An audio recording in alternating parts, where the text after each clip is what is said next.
Hello, dear students. This is Lohit Ram SK, Assistant Professor of Commerce, Srimati M. Shivayar, Government First Grade College, Pagoda.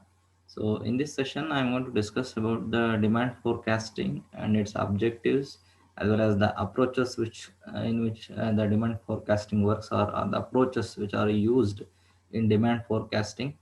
Let us see what it means first, then later objectives and approaches. First, we have to know the meaning of demand forecasting.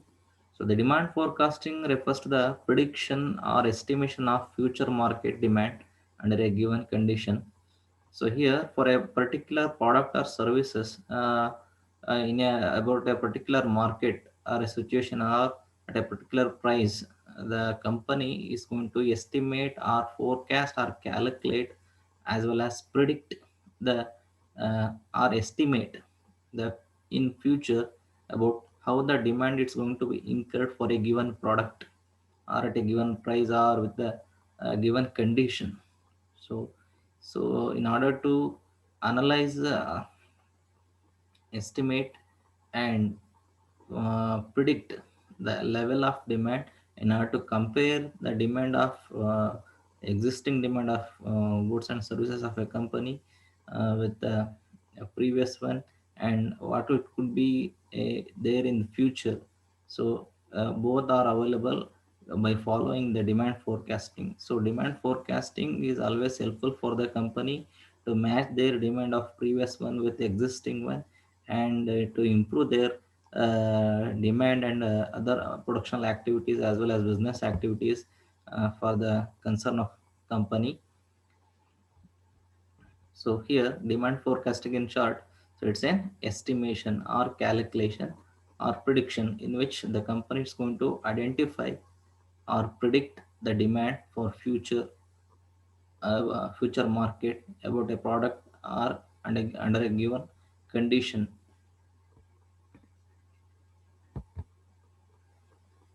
Let us go with the objectives of demand forecasting. The first objective of demand forecasting is production planning.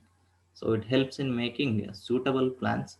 So if the company comes to know that how much of quantity of goods are required in the market, so then it can have a plan about the production. Means it can decide the number of products to be produced, it can decide the number of labors to be employed, and it can decide the size of raw material it has to purchase. So and it can decide the number of machineries they are going to be used. So totally the production plan can be prepared when the company come to know that how many number of products has to be produced or what is the size of production, by knowing the demand for their products and services. So along with that, the company can expand the output or contraction. So means the total size of product it's going to be produced, it can be extended if the demand is more. So depending on the size of demand, the estimation can be done on the requirement of productional things. So productional things I already told: material, machine, man, building, working hours. So technicians, experts, staff. So all these things are required for production planning. So with the help of estimation or prediction of demand size for their product or service in the market, the company may prepare a production plan, a suitable production plan.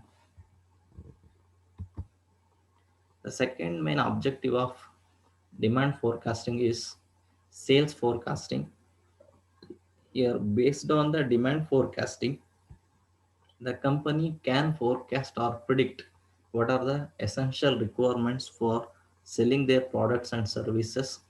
So, based on the demand forecasting, all promotional efforts will be taken by the side of company. Means, so what are the sales employees are required or salespersons are required? What are the marketing strategies they are going to follow, and what are the costs they are going to incur for marketing activities, either for advertising, either for selling, either for distribution, or for promoting, or what are the other ways in which the company can reach their products into the customer. So based on the sales forecasting, the company can decide the channels of distribution. So here, if company comes to know the places or the target areas where their product is demanded, so for that area or place, the company can decide the channels of distribution.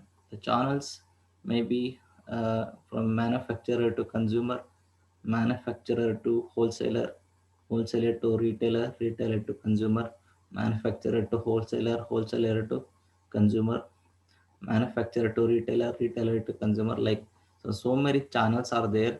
The company can decide the type of channel in which they can distribute their goods and services, and fix the target, means the size of or the amount of goods to be sold in an as to given period. So this is second main objective of demand forecasting. Then the third main objective of demand forecasting is formulation of price policy. So here the demand forecasting helps the management to formulate the appropriate price policies. So by forecasting or predicting the marketing conditions, the company come to know that what is the reasonable price can be fixed to their products and services, because in demand forecasting they will come to know uh, that the consumers expectations about the prices, and uh, their budget, their size of operations, everything will be revealed after demand forecasting. So they can adopt so many pricing policies are there, that may be a penetration pricing, skimming pricing, so going pricing, or market pricing. So many kinds of pricing policies are there. The company can decide a one appropriate suitable pricing policy for their product and services, because that the prices do not fluctuate over a period of time. If there is a fluctuation in the prices of their product and services over a long time, the profit also fluctuates, and the target customers may also may be dispersed from their products and services. So the company has to follow a one fixed one proper pricing policy for a long time to earn the regular income or sustained income or growing income. So the pricing policies has to yield consistent returns to the company for a long time. So after forecasting the demand, the company come to know that what are the pricing options they have, because in forecasting they understand the minds of people towards price, and the competitors strategies and policies towards the price, and the experts opinion about the price and policies. So all these things will help the company to predict the price of a to predict the demand of goods and services for the future date, and have a appropriate pricing policy for their goods and services. The fourth main objective of demand forecasting is financial planning. So here, the demand forecasting helps the company to forecast the demand for their product, and along with that, they can also decide and find out the financial requirements. So if they come to know the how much product number of products is having a demand for the for demand, then they will decide the total size of capital, and based on that size of capital, they will plan for raising the funds. So sources may be from banks, lenders, creditors, or from share market. So many sources are there. So, and along with that, the company has to take care about the rate of interest and the time in which they are going to borrow the money, and what are the costs involved in raising the finance and operating the finance, and they can decide the type of budget, and they will decide the allocations of funds with different strategies and plans. So if they come to know in advance about the demand for their product and services could be raised in the future. So this is one of the objective of demand forecasting, that is financial planning. Then the fifth objective of demand forecasting is inventory control. So here, for every business organization or company, it is essential or very important that for framing a suitable purchase policy, so the company has to purchase some things for the company in order to maintain certain inventory control. They have to purchase raw materials. They have to purchase some need to operating requirements for the operation of productional operations. Then they should have a satisfactory control over the business inventory. That means they have to maintain a good stock in order to meet the market demand from time to time or on time into the market. So they have to deliver the goods and services according to the demand. So the company must meet the inventory control techniques. So then the company has to purchase raw materials and semi-finished goods, so it has to deal with the price and rates of these materials required and the maintenance cost and operation, and they must have a good warehouses and stockyards. So all these things to be should be maintained and appropriately handled. So all this will be depending on the future requirements. That means if the company have enough demand for their products and services, they can decide the size of their inventory stock and the labor force which is required to operate the inventory control, and what are the other expenses required or finance required to manage or maintain stock level in order to meet the demand of market. So inventory control is another important technique or objective in which the demand forecasting can be helpful for having a best inventory control or maintain stock. Then the next important uh, objective of demand forecasting is labor requirement. So with the help of labor demand forecasting, the company can decide the required and skilled as well as trained labor force for their operational activities. Either it may be marketing activities, production activities, sales activities, financing activities, as well as HR activities. So all this can be decided if the company come to know the exact demand or the nearby demand for their products and services could be happened in the future. Then if the demand forecasting indicates the favorable trends, then the management can take up the measures or can take some actions to train the labor's force in order to reach their targets and to meet the demand. So according to the demand, the laborers must be skilled to produce the goods and services on time, and the laborers must be have a good knowledge and experience to marketize their goods and services. So for all this, they need train, and the management has to think twice or thrice after knowing that their products are having good demand in the market. The company has to think and give proper training with the updated technology and methods as well as techniques to make them skilled, expertised, and experienced laborers to reach their targets as well as to meet the demand. Then the next objective of demand forecasting is regular supply of commodities. Here, the company has to supply the commodities into the marketplace or into the place of selling, uh, and they have to maintain some inventory control or stocks. So for all this, the company will be able to know the demand for goods and services. So demand forecasting will be helpful for this to have a good supply of commodities. So demand forecasting induces the producers to maintain sufficient inventory of the product. So once the producers come to know that they are having a good demand for their products and services, they will start to have a sufficient inventory control system of their products and services.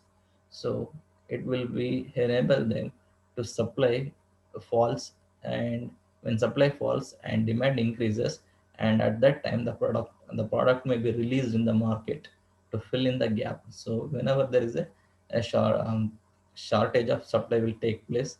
So at that time, by having a good stock and inventory control, the producers or the manufacturers of the products can release the products into the market at suitable time in order to fill the gap between supply and demand. So it will be beneficial and helpful for the company. Then the next important objective of demand forecasting is economic planning and policy making. So once the uh, demand forecasting identifies the major things are relevant to the company, like productional requirements, financial requirements, operational requirements, and marketing requirements. So at macro level, uh, macro level, it's not about a particular place or particular area. It covers major area or the whole thing. So at macro level, it helpful for the planners to make a policy and for better planning and rational allocation of resources. Here, the rational allocation of resources means so a regional allocation that policymakers will decide and think and find the best options, best solutions in order to allocate the resources, and they can have a strong plan. It may be a good strategy, a plan, policy of all departments which are concerned with the company, only because in order to make utilize of opportunity which are raised in the form of demand when the company predicts the demand through the demand forecasting.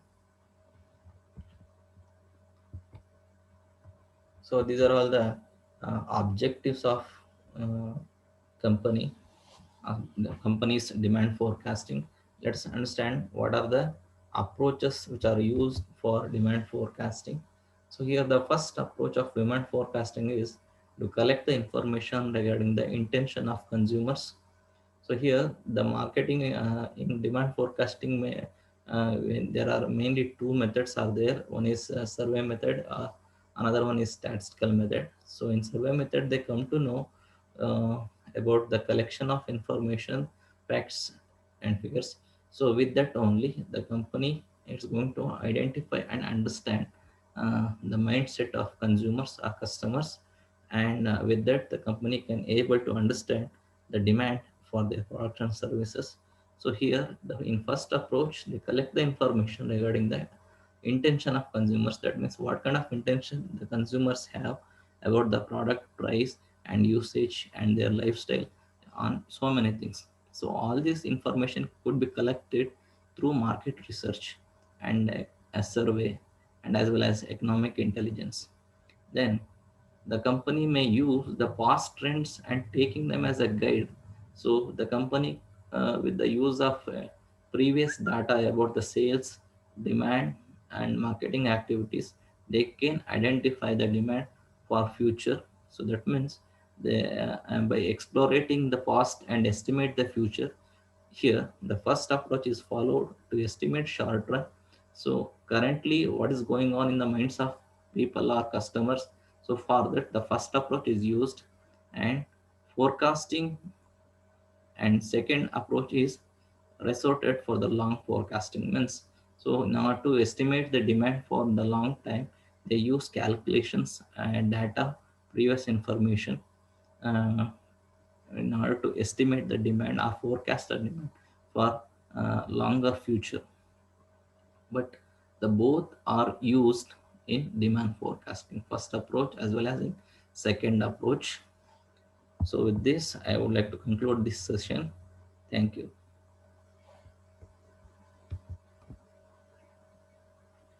Sorry, at last we have to recover the things, what are the things we discussed here, and a revision. So from the above characteristics of demand forecasting as well as the approaches they use, means the companies uses demand forecasting, we come to know that they are connected with the finance, stock, production, price, labor, market. So one thing left, that is consumer or customer. So all these things are mainly considered in order to forecast the demand with the calculation and collection of information and identifying the facts. Thank you.